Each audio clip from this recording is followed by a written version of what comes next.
નમસ્કાર દર્શક મિત્રો, આપ જોઈ રહ્યા છો ગુજરાત આઈ ન્યૂઝ। તો જોઈએ આજના મહત્વના સમાચાર।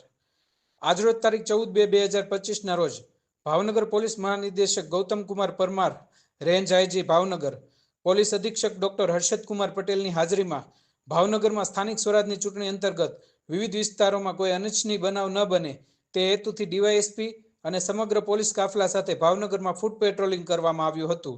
બ્યુરો રિપોર્ટ, ગુજરાત આઈ ન્યૂઝ, ભાવનગર।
તારીખ 16 ફેબ્રુઆરી 2025 રોજ સ્થાનિક સ્વરાજની યોજાવાની છે, જે અંતર્ગત ભાવનગર જિલ્લામાં ભાવનગર મહાનગરપાલિકાના વોર્ડ નંબર 3ની પેટા ચૂંટણી,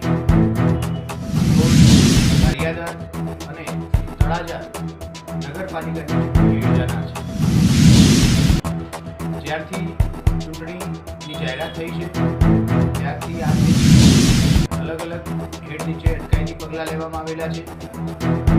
કાયમી રાત્રે વાહન ચેકિંગ અલગ અલગ જગ્યાએ કરવામાં આવે છે।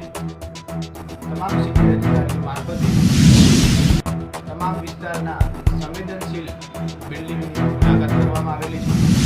આજરોજ ભાવનગર મહાનગરપાલિકાના વડવાબી વોર્ડ નંબર 3ની પેટા ચૂંટણી અનુસંધાને ભાવનગર સિટી ડીવાયએસપી શ્રી સિંઘાલ તથા ભાવનગર શહેરના તમામ પોલીસ સ્ટેશનના પોલીસ અધિકારીઓ, પોલીસ કર્મચારીઓ, એસસીબી અને એસઓજીના પોલીસ અધિકારી કર્મચારીઓ સાથે રાખી ફૂટ પેટ્રોલિંગનું આયોજન કરવામાં આવેલું હતું। ફૂટ પેટ્રોલિંગ દરમિયાન રૂટ ઉપર આવતા તમામ